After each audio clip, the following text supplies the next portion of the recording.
สบายดีเด้อสบายดีพี่น้องป้องปายเบิดสุผู้สุคนเบิดสมองชวอนพี่น้องเนาะก็คือตอนนี้เนาะทาง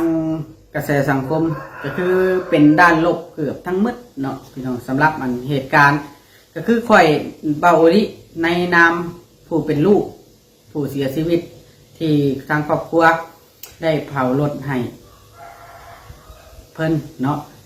ก็คือต้องชี้แจงแบบนี้ก่อนว่าทางครอบครัวทางข่อยเองก็ได้ถามทางนักปราชญ์ครูบาอาจารย์ในบ้านแล้วว่ามันสามารถกระทำได้สูตรให้ก่อนเผาเพิ่นน่าจะได้รับเนาะก็คือทางสังคมนี่บ่เข้าใจในตัวนี้ว่าเฮานี่เฮ็ดให้โดยพละการบ่แม่นเนาะตัวนี้นะก็คือแบบว่าเพิ่นได้ครูบาเพิ่นได้สูตรจับเจือสิ่งของที่เพิ่นสูตรให้แล้วนะเฮาเชื่อว่ามันสิได้พี่น้องเนาะเฮาเชื่อว่ามันสิได้และสูตรแล้วก็เผาไปให้ว่าเบาลี่สิว่าแบบนี้เนาะให้เปรียบเทียบว่าคลองน่ะรถน่ะมันเป็นเพียงผ้าดวงหนึ่งซะให้เปรียบเทียบแบบนี้มันเป็นเพียงผ้าดวงหนึ่งผ้าดวงหนึ่งเฮายัดใส่ลงมันก็บ่ต่างกันดอกได้หรือบ่ได้เฮาก็บ่ฮู้มันเป็นความสบายใจของผู้อยู่แล้วก็ผู้ไปเนาะมันเป็นความสบายใจของผู้อยู่แล้วก็ทั้งผู้ไปกะตอนนี้ FC หรือว่าผู้บ่แม่น FC แล้วก็กระแสสังคมเนาะทางกระดราม่าหลายขนาดว่าเฮ็ดให้แบบนี้ส่วนมากสิว่าแบบเฮ็ดให้แบบนี้เนี่ยผู้ตายสิได้บ่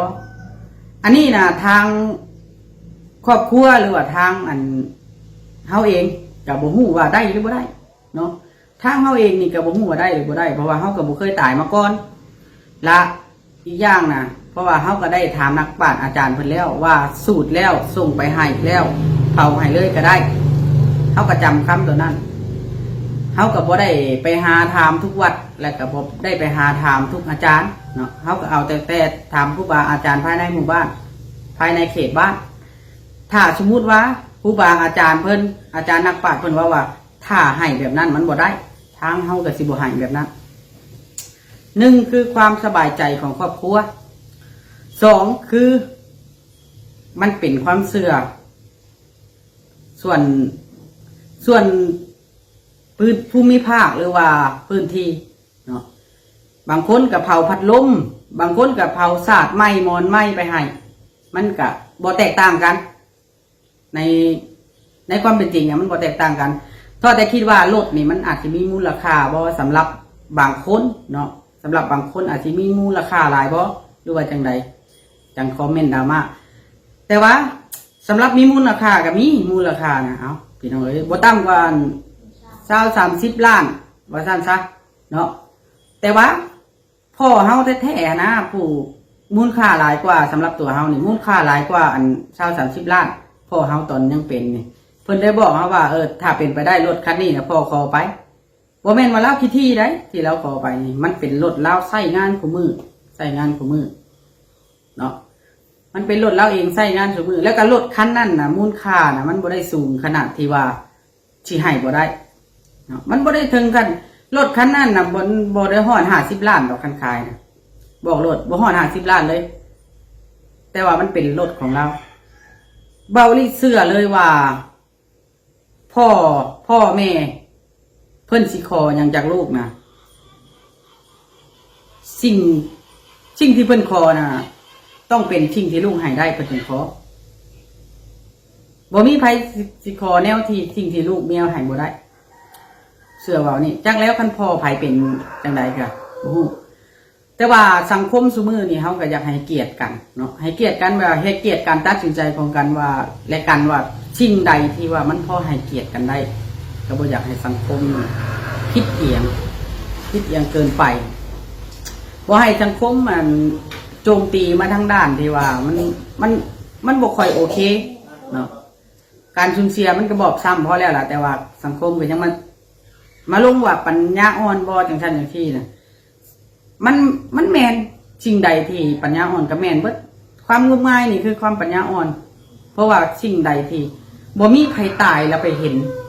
ในโลกใบนี้บ่มีใครตายแล้วล่ะคือมาบอกว่า ข่อยได้นั่นเด้อข่อยได้นี่เด้อเฮาเฮ็ดสิ่งที่เฮาเฮ็ดได้ เพื่อพ่อของเฮาในบัดปลายของชีวิตของสุดท้ายของเพิ่นว่าซั่นซะเพิ่นขอในบัดปลายของชีวิตของเพิ่นซ้ำนี้ของเพิ่นเอง แล้วก็เพิ่นก็บ่ได้เคยขี้ที่บ่แม่นว่าขี้ที่แล้ว FC บางท่านหรือว่าคอมเมนต์เนาะชาวบ้านชาวเมืองหรือว่ากระแสสังคมบางคนบางท่านน่ะเพิ่นว่าพอตู้นี่คือขี้ที่แท้เพิ่นว่าเนาะขี้ที่ลุงเมียมันบ่แม่นว่าขี้ที่สิ่งที่เราหามาได้ทั้งเบิดชีวิตเราน่ะเราให้ลูกให้เมียเบิดแล้วภาษารถคันเดียวราคาอันบ่เกิน 4-5 หมื่นบาทนี่ลูกเมียสิให้เราตอนเราตายบ่ได้ว่าบ่ในความพอใจของเราแบบนั้นลูกเมียบ่เคยคัดเด้กันช้ำน่ะในเมื่อมันให้หน้าตาก้าเรือนชานลานแป้นเราหาไว้ให้เบิดแล้วเนาะแล้วก็รถคันนั้นนะ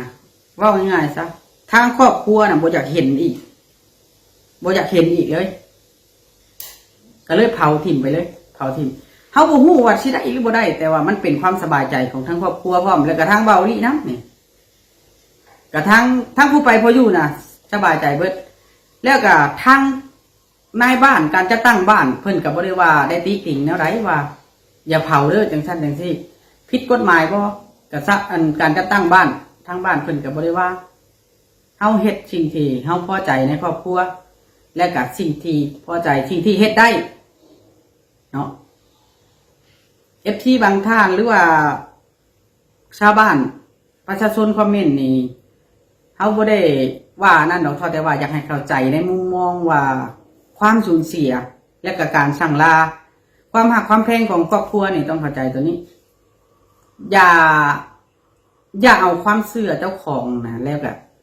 ความเชื่อมันต่างกันได้ความเชื่อเด้อเบาลิสบอกความเชื่อแต่ละคนนะมันต่างกันแล้วก็ความเชื่อของแต่ละพื้นที่มันต่างกันบางคนก็ถือผีบางคนก็ถือพุทธบางคนถือคริสต์แต่ว่าในจุดมุ่งหมายเดียวกันนะเฮาอยากให้คนตายนะได้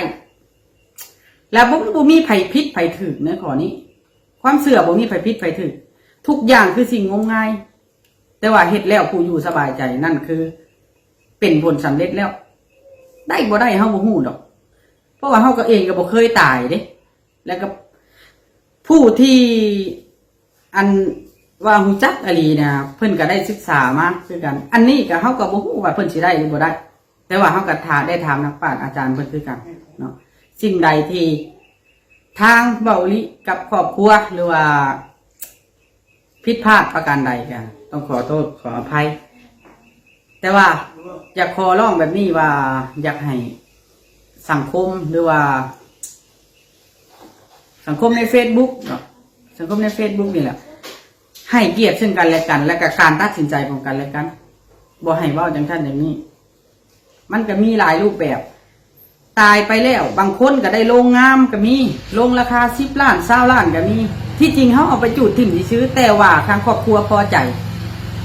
มันก็เป็นการดีแม่นบ่มันเป็นการดีได้แบบนั้น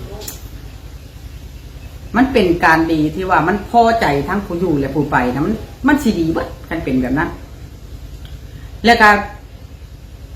บางคนว่าคือบ่ขายแล้วเอาเงินไปเฮ็ดบุญมันบ่ได้พอใจในตัวนั้นเด้เฮ็ดบุญก็บ่แม่นว่าเฮาบ่เคยเฮ็ดคือเฮาเองนี่ก็เคยเฮ็ดชื่อปูนชื่อหยังให้วัดให้ว่าก็จนได้ใบย่อได้เฮาก็ได้พี่น้องเนาะจนได้ใบย่อจากบ้านเพิ่นคือกันบ่แม่นว่าเฮาบ่เคยเฮ็ดเฮาก็เคยเฮ็ดมาคือกันบุญสุนทานน่ะท้อแต่ว่าบ่อยากให้เบิดสุผู้สุคนนี่คือต่างนะได้แต่ว่าให้เคารพซึ่งกันและกันการให้เกียรติกันเป็นสิ่งที่ดีที่สุดเนาะอันนี้ก็บ่ได้ติติงถ้าสมมุติว่ามีสิ่งใดผิดพลาดหรือว่าจังไดก็อยู่ที่พิจารณาของแต่ละท่านว่าจะเป็นจังไดเนาะมันเป็นคำสั่งเสียและก็เป็นความตั้งใจของลูกของหลานความพอใจของครอบครัวอันนี้จ้ะมันบ่แม่นการว่าสิรวยสิบ่รวยมันบ่เป็นการรวยบ่รวยดอก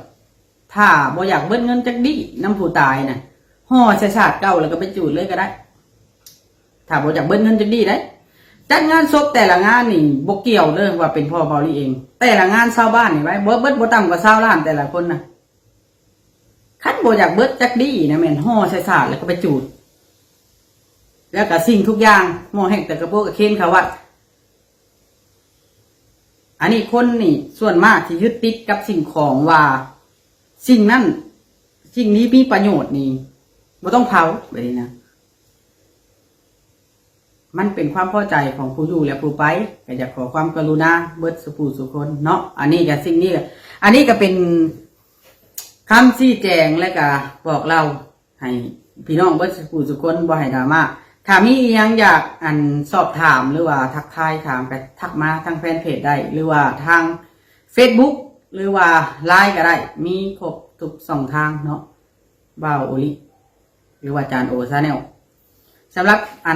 เรื่องราวต่างๆถ้าผิดพลาดประการใดบ่ถึงมุกถึงใจหรือว่าคอมเมนต์ที่รุนแรงอีกอย่างก็ตามทางครอบครัวหรือว่าทางบ่าวโอลิเองขออโหสิกรรมให้บ่ให้เป็นบาปเป็นกรรมต่อกันเด้อขอให้ทุกท่านโชคดีมีชัยจังใดก็ความเจ็บจะสิได้ความไข้จะสิมีคิดสิ่งใดขอให้สมดังปรารถนาอย่าโจมตีกันอย่าไปคิดแทนกันเนาะจังใดก็ให้เคารพซึ่งกันและกันให้เกียรติซึ่งกันและกันจังใดก็สาธุผิดพลาดประการใดก็ขอโทษขออภัยในครั้งนี้ด้วยบริษัทเพชรสุขมิไซเจริญทรัพย์จำกัดผู้เดียวบริการก่อสร้างครบวงจรหับสำรวจพื้นที่ก่อสร้างและให้คำปรึกษาโครงการหับออกแบบโครงการต่างๆทั้งแบบ 2D และ 3D การบริการคิดไล่และการประเมินโครงการก่อสร้างหับเป็นที่ปรึกษาโครงการก่อสร้างต่างๆสำหรับท่านใดที่สนใจอยากใช้บริการกับบริษัทเพชรสุขมิไซเจริญทรัพย์จำกัดผู้เดียวสามารถติดต่อที่เบอร์ 02055662255 หรือ 02077776451 หรือท่านจะเข้าไปเบิ่งผลงานที่ผ่านมาของบริษัทพวกเราได้ที่แฟนเพจบริษัท PSMC จำกัดอยู่เมืองลาวใช้แต่เงินกีบลาวและส่งเสริมผลิตภัณฑ์ภายในเพื่อลดพรการนำเข้าสินค้าและแก้ปัญหาเงินตา Subscribe for more video